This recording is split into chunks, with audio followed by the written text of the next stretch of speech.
Hello दोस्तों, NSM परिवार में आप सभी का हार्दिक स्वागत है। पहले तो मैं आप सभी लोगों को एनएसएम क्लासेस की तरफ से दिवाली की ढेर सारी शुभकामनाएं। आप सभी खुश रहें, खुशहाल रहें और सभी मिलजुल कर दिवाली का पर्व बड़े अच्छे से मनाएं। अब हम स्टार्ट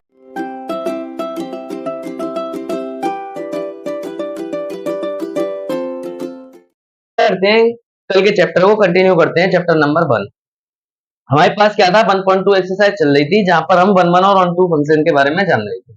यहाँ पर हमने कल की वीडियो में 6 क्वेश्चन तक करा दिए थे। आज हम क्वेश्चन नंबर 7 से स्टार्ट कराएंगे कि क्या है क्वेश्चन नंबर 7 में। तो क्वेश्चन नंबर 7 हमारे पास 7 का फर्स्ट पार्ट है। हमारे पास एफ एक्स दे रखा है, एफ एक्स है हमारे पास 3 माइनस 4x और हमसे बोला है फंक्शन r से r तक है। हमें ये प्रूफ करना है कि हमारा एक बाइजेक्टिव फंक्शन है। बाइजेक्टिव कब होता है, मैंने बताया था, जब होता है जब वो 1 1 भी हो और 1 2 भी हो। अब हमें 1 1 और 2 करने के लिए सबसे पहले वैल्यूज को सर्कल डायग्राम बनाना सबसे ज्यादा मेन इंपॉर्टेंट है। तो हम क्या करेंगे, पहले अपने एक सर्कल डायग्राम को ड्रॉ करेंगे, ठीक है। फिर उससे हम पता लगाएंगे क्या ये 1 1 बन पा रहा है, क्या ये 1 2 बन पा रहा है, और अगर ये दोनों बन पा रहा है तो वो बाइजेक्टिव होगा। तो मेन चीज हम क्या करते हैं, यहाँ पर वैल्यूज रख के देखते हैं। अगर मानो मैंने यहाँ पर 0 रखा, अगर मैंने 0 रखा तो 4 इंटू 0 करेंगे 0, ये खत्म हो जाएगा। आंसर कितना आएगा, 3 आएगा, ठीक है। अगर हमने यहाँ पर 1 रखा, यहाँ पर 1 रखते हैं, 4 4 1 जा 4 4 आ जाएगा, और 3 में से 4 गया तो कितने बचेंगे, माइनस के 1 बचेंगे। तो ये रेंज आ गई हमारे पास। इसके बाद मैं 2 रखूंगा, तो 2 रखूंगा तो -5 आएगा। ऐसी मैं अगर वैल्यूज को रखता रहूंगा, अगर मानो मैंने -1 रखा, अब नहीं रखी वाली वैल्यू, -1 रखा तो -1 माइनस माइनस प्लस हो जाएंगे, ये 7 आ जाएगा। मतलब कहने का क्या है कि हम अगर कोई भी वैल्यू रख रहे हैं, सब अपनी क्या कह रही है, अपनी एक सिंगल इमेज दे रही है। और अगर सिंगल इमेज देती है तो वो क्या होता है, 1 1 होता है। तो सभी जानते हैं ये सिंगल इमेज आ रही है तो ये सब क्या हो गए, 1 1 फंक्शन हो गए। लेकिन मैंने क्या बताया था, अगर number of codomain number of range के बराबर आ जाती है तो होगा ऑन टू भी होगा।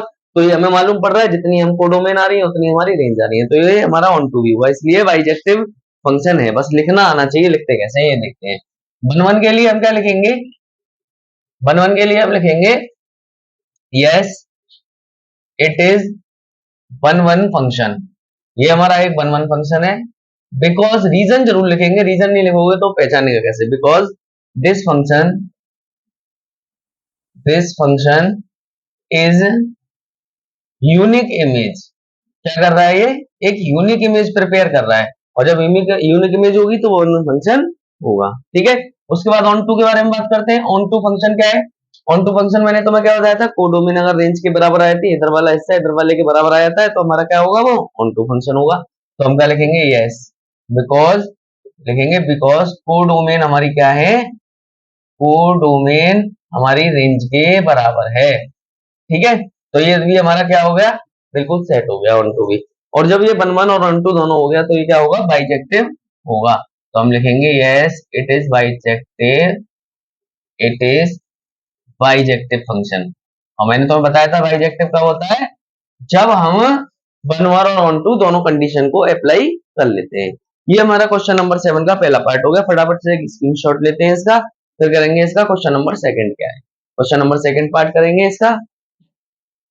बिल्कुल आसान ट्रिक है, बिल्कुल आसान तरीका है, कोई भी इतनी कठिन चीजों को नहीं कराया जा रहा है तुमको कि यहाँ पर समझ में नहीं आ रहा हो। बिल्कुल देसी भाषा में पढ़ाने की कोशिश कर रहा हूँ ताकि सभी लोगों को अच्छे से समझ में आए।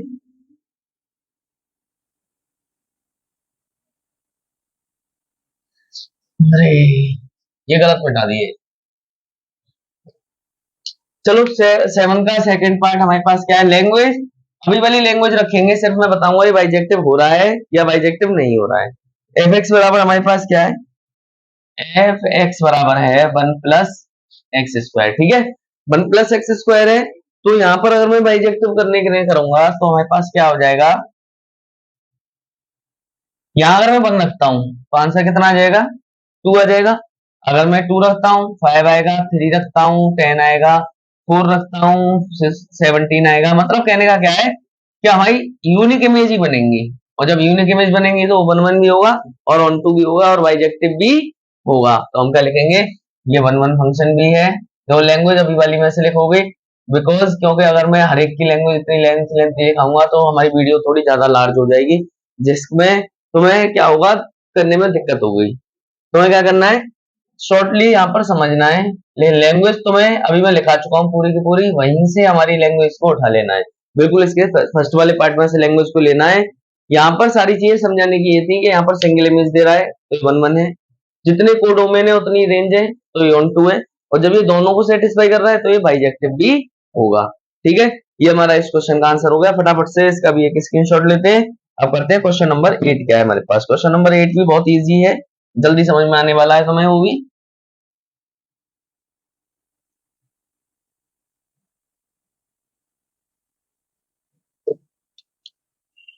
क्वेश्चन नंबर 8 है, हमारे पास एक फंक्शन दे रखा है a इंटू बी से लेकर b इंटू ए तक, और एक हमें a कॉमा बी से लेकर b कॉमा ए तक दे रखा है। अब देखो, अगर मैं इसका सर्कल डायग्राम बनाता हूं और हमें ये पूछा है क्या ये बाइजेक्टिव है, तो बाइजेक्टिव कैसे बताएंगे हम। अगर मैं यहां से ये रखता हूं, मानो a है हमारा, b रेंज दे रहा है, b है, a रेंज दे रहा है, सिंगल सिंगल इमेज दे रहे हैं ना, तो ये 1 1 होगा। तो हम क्या लिखेंगे, it is 1 1 function, it is 1 1 function, because क्या लिखेंगे, because it is unique image. ये क्या रख रहे हैं, यूनिक इमेज रख रहे हैं, इसलिए 1 1 होगा। और कोडोमेन बराबर हम क्या लिखेंगे, it is onto function, onto function भी होगा, बिकॉज क्यों होगा, क्योंकि कोडोमेन हमारी रेंज के बराबर आ रही है, कोडोमेन बराबर रेंज। ठीक है, जब ये हमारा 1 1 भी हो गया, 1 2 भी हो गया, तो बाइजेक्टिव भी हम क्या लिखेंगे, बाइजेक्टिव भी होगा, बाइजेक्टिव, बाइजेक्टिव फंक्शन क्यों होगा, क्योंकि ये हमारा 1 1 और 1 2 दोनों को सेटिस्फाई कर रहा है। फटाफट से एक स्क्रीनशॉट इसके लिए। अब जो अगला क्वेश्चन बताने वाला हूँ, क्वेश्चन नंबर 9, वो सबसे ज्यादा पूरी एक्सरसाइज का सबसे ज्यादा मोस्ट इंपोर्टेंट क्वेश्चन है, जो कि बोर्ड में ज्यादातर रिपीटेशन में पूछा जाता है। तो ध्यान से देखना, 9th वाले क्वेश्चन, वो थोड़ा सा कठिन क्वेश्चन नहीं है, बस थोड़ा सा ट्रिकी है, और ट्रिक वाली चीजों को बोर्ड वाला जरूर देता है बच्चों को, क्योंकि बच्चा हमेशा ट्रिक को इग्नोर कर देता है। ट्रिक वाले क्वेश्चनों को जिसमें थोड़ी सी ट्रिक लगी होगी उस क्वेश्चन को इग्नोर कर देता है कि ये तो नहीं आएगा, लेकिन बोर्ड वालों का वही मानना होता है कि यही रखना है हमको। तो तुम्हें क्या करना है, ट्रिकी क्वेश्चन को जरूर करना है। कुल मिला के बात ये है, मतलब तुम्हें 9th क्वेश्चन को करना है, जो कि हमारे लिए इंपॉर्टेंट है। इंपॉर्टेंट इसलिए क्योंकि इसमें ट्रिक लगी हुई है। एफ एक्स बराबर हमारे पास दे रखा है, एफ एक्स बराबर यहाँ पर दे रखा है एन प्लस 1/2, और ये कब लगाना है, जब एन इज ऑड, एन जब ऑड नंबर रखोगे, और n/2 एन इज इवन, ये हमें दे रखा है। ठीक है, उसने क्या बोला है, हमें ये बताना है कि हमारा बाइजेक्टिव फंक्शन है, और बाइजेक्टिव फंक्शन है तो अपना वो बताना है, ओपिनियन बताना है कि क्यों ये बाइजेक्टिव है। यही चीज हमें परेशान करती है। हम बच्चे क्या करते हैं, इसको बाइजेक्टिव प्रूव करने में लग जाते हैं, लेकिन ये बाइजेक्टिव फंक्शन है ही नहीं। अब देखो कैसे नहीं है, ये समझाते हैं तुमको, समझाते हैं इसको अच्छे से। देखो क्या है हमारे पास, जैसे मानो मैंने सबसे पहले तुम्हें क्या बताया कि सर्कल डायग्राम बनाया करो बिना कुछ सोचे समझे। 1 1 और 2 की बात आ जाए, सर्कल डायग्राम बनाना स्टार्ट कर दो। अब तुम्हें वैल्यूज रखनी है, जैसे मानो इसने क्या कहा है, ऑड वैल्यू रखोगे तो ये वाला फंक्शन यूज करना है, इवन वैल्यू रखोगे तो ये वाला फंक्शन यूज करना है। मानो मैंने 1 रखा, मैंने क्या रखा 1, तो ऊपर वाले फंक्शन में रखना पड़ेगा, तो 1 is a odd number, odd है तो ये वाला फंक्शन यूज करना पड़ेगा। तो हम क्या करेंगे, 1 + 1/2, यहाँ से क्या आ जाएगा 2/2, कट के क्या आ जाएगा 1। मतलब अगर मैंने 1 रखा तो आंसर कितना आया था, 1 आया, बिल्कुल सरल है। लेकिन अगर मैंने यहाँ पर 2 रखा, यहाँ पर मैंने क्या रखा 2 रखा, तो 2 रखेंगे, 2 इज अ इवन नंबर, तो इस वाले में रखना पड़ेगा, तो 2 अपॉन क्या आ जाएगा 2 आ जाएगा, कट के फिर आंसर बना गया हमारा। मतलब अगर मैंने 2 को रखा, अगर मैंने 2 को रखा तो हमारा आंसर क्या आ गया, फिर से 1 आ गया। अब यहीं से हमें मालूम पड़ गया, ना तो ये 1 1 है ना ये 1 2 है, लेकिन इसमें कहा है प्रूफ करके दिखाओ। यही तो गलत फहमी है हमारी, यही तो एनसीईआरटी वाले करते हैं, इसलिए तो ये इंपोर्टेंट है।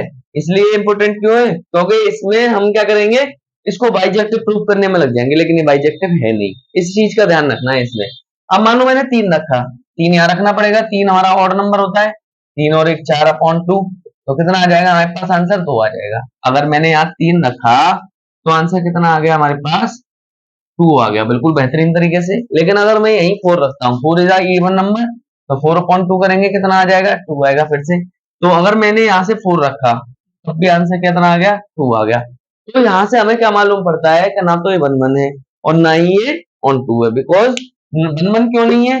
क्योंकि ये यूनिक इमेज नहीं बना रहा, और ऑन टू इसलिए नहीं है क्योंकि इसके number of codomain number of range के बराबर नहीं है, तो ये बाइजेक्टिव भी नहीं होगा। लेकिन इसने कहा था प्रूव करके दिखाओ, इसलिए यहाँ पर कंफ्यूजन होता है बच्चों को। ध्यान रखना है, जरूरी नहीं है लिख के देगा वो बाइजेक्टिव है तो हमें बाइजेक्टिव प्रूव करना है। हमें ये सोचना है क्या ये बाइजेक्टिव हो भी सकता है या नहीं हो सकता, ये भी तो सोचना है हमें अपनी तरफ से।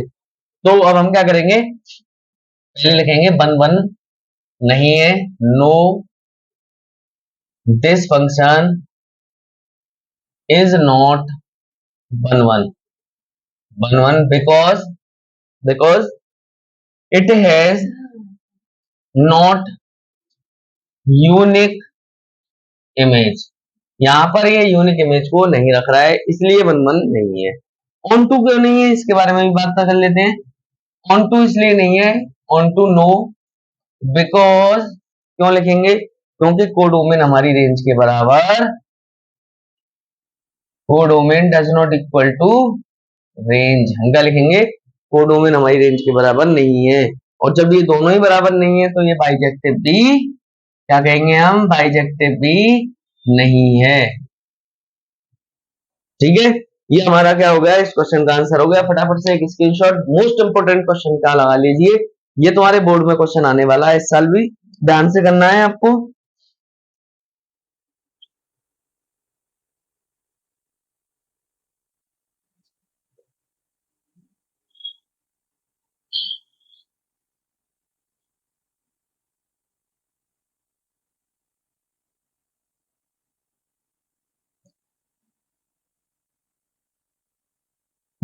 अब देखो करते हैं हम इसका क्वेश्चन नंबर 10।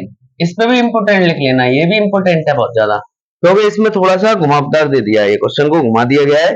उसने कहा है कि आर को आर माइनस 3, मतलब 3 को माइनस किया गया है और आर माइनस 1 को भी माइनस किया गया है, और उसने एक फंक्शन दे दिया है एफ एक्स बराबर, यहाँ से फंक्शन दे दिया है x minus 2 upon x minus 3। इसका मतलब क्या होता है, इसका मतलब ये होता है कि हमें यहाँ पर 3 और 1 को छोड़कर कोई भी वैल्यू लगा सकते हैं, 3 और 1 को छोड़कर सारी वैल्यूज को हम क्या कर सकते हैं, पुट कर सकते हैं। तो पहले हम क्या करेंगे, सर्कल डायग्राम बनाएंगे।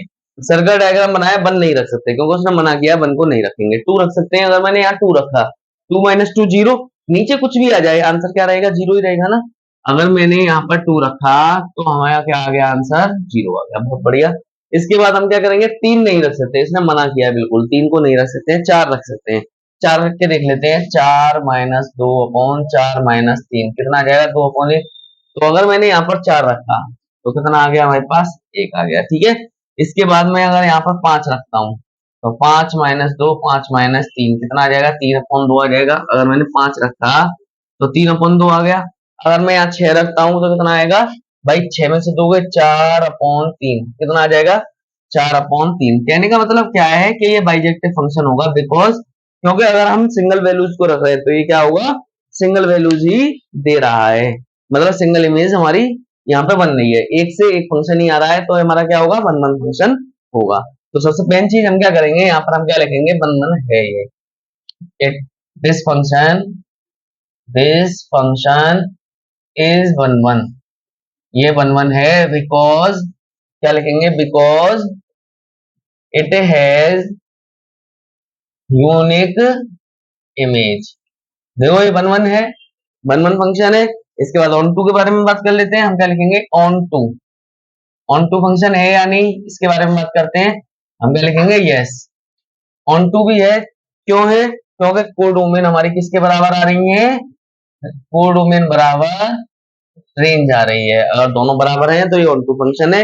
इसने यही पूछा था कि क्या ये 1 1 और ऑन टू दोनों फंक्शन होगा, और अगर ये दोनों होगा तो ये बाइजेक्टिव भी होगा। तो हम क्या लिखेंगे, यस इट इज बाइजेक्टिव। हम क्या लिखेंगे, इट इज बाइजेक्टिव। फटाफट से एक स्क्रीनशॉट इसके लिए भी बनता है। फिर हमारे पास यहाँ पर क्या रह गए, 2 टिक करेक्ट रह गए, उनको भी करा देता हूँ, लेकिन तीसरा करेक्ट तुम्हें खुद करनी चाहिए। लेकिन फिर भी मैं क्या कराता हूँ, इनको दोबारा से अपनी तरफ से तुम्हें करा के केवल एक्सप्लेन करके दे दे रहा हूँ, ताकि तुम उसको टिक ढंग से कर पाओ। बहुत से बच्चे क्या होते हैं एनसीईआरटी से पीछे से टिप्पा और टिक मार्क को कर लेते हैं, लेकिन नहीं बेटा, इस साल हमारा पैटर्न चेंज हुआ है। 10-12 तो टिक मार्क आने ही आने हैं, 20 शायद 20 टिक मार्क आने हैं। तो टिक मार्क्स की भी हमें क्या करनी है, प्रैक्टिस करनी है। तो टिक मार्क को एक भी नहीं छोड़ना है। एनसीईआरटी के टिक मार्क तो ये समझ लो घोट के पी जाने हैं, इसी में से 5-6 तो टिक मार्क फंसेंगे ही फंसेंगे। इसके बाद क्वेश्चन नंबर 11 क्या है, एफ एक्स बराबर हमारे पास क्या है, एफ एक्स बराबर है एक्स की पावर 4। अब इसको पूछा है इसने, क्या हमें ये प्रूफ करके मतलब इसमें से कौन सा आंसर हो सकता है ये बताना है। तो दोस्तों सबसे पहले अगर मानो मैंने यहाँ पर सर्कल डायग्राम बनाया और उसने क्या कहा है कि यहाँ पर आर से लेकर आर मतलब रियल वैल्यूज से लेकर रियल वैल्यूज को रख सकते हैं, ठीक है, रियल से रियल रख सकते हैं। अब मानो मैंने अगर यहाँ 1 रखा तो 1 का आंसर कितना रहेगा, 1 की पावर 4 1 ही रहेगा। अगर मैंने यहाँ -1 रखा तब भी आंसर क्या रहेगा, 1 ही रहेगा, ठीक है। अगर मैंने यहाँ पर 2 रखा तो आंसर क्या रहेगा भाई, 2 की पावर 4 कितना हो जाएगा 16, तो 16 आ गया। अगर मैंने -2 रखा फिर भी 16 रहेगा। तो इसने हमें क्या दिया है, क्या ये हमारा 1 1 है, तो पहला ऑप्शन तो गलत हो गया, 1 1 तो है नहीं क्योंकि ये सिंगल इमेज नहीं दे रहा है। दूसरा ऑप्शन क्या है, मतलब सी ऑप्शन क्या है कि क्या ये हमारा 1 1 फंक्शन है लेकिन ऑन टू नहीं है, तो ये वाला फंक्शन भी हमारा गलत हो गया। लास्ट वाला ऑप्शन उसने क्या कहा है कि ना तो ये 1 1 है और ना ही ये ऑन टू है, तो हमारा डी ऑप्शन क्या है, डी ऑप्शन हमारा इसका करेक्ट है कि ना तो ये 1 1 बनना है ना ये हमारा ऑन टू बनना है। तो डी ऑप्शन हमारा क्या है, इसका आंसर होगा। क्वेश्चन नंबर 12 को देख लेते हैं। क्वेश्चन नंबर 12 क्या है हमारे पास, उसने कहा एफ एक्स बराबर 3x, एफ एक्स बराबर 3x। फिर से हम वही करते हैं, सर्कल डायग्राम बना के देख लेते हैं। यहाँ पर भी हमें यही वर्क दिया हुआ है और उसने कहा है आर से लेकर आर तक ही रखनी है। मानो और मैंने 1 रखा, आंसर कितना आ गया, 3 आ गया। लेकिन मैंने -1 रखा फिर भी आंसर कितना आएगा, नहीं फिर आंसर हमारा ये नहीं आएगा, फिर हमारा आंसर कितना आएगा, -3 आएगा, ठीक है। अगर मैं यहाँ 2 रखता हूँ कितना आएगा, 6 आएगा। लेकिन अगर मैं -2 रखता हूँ तो -6 आएगा। तो ये हमारा क्या होगा, ये हमारा 1 1 भी है और ये हमारा ऑन टू भी है, मतलब ये हमारा क्या है, बहु एक अच्छा तक है। मतलब हमारे पास क्या होगा, ये इसका बी ऑप्शन हमारा क्या होगा, करेक्ट होगा। लेकिन अगर देखो एक कंडीशन और बनती है, अगर मैं यहाँ पर 0 रखता हूँ तो आंसर क्या रहेगा, 0। लेकिन हमारा ये तो दोनों ही बनना है, तो हमारे पास क्या होगा, इसका ऑप्शन बी ही करेक्ट होगा, ऑप्शन नंबर बी। सारे के सारे सारी चीजों को लगा के देखना चाहिए हमको, तब हमें आंसर को टिक करना चाहिए। अगर वीडियो पसंद आती है तो लाइक करें, कमेंट करें, सब्सक्राइब करें, ज्यादा से ज्यादा शेयर करें। Thank you students.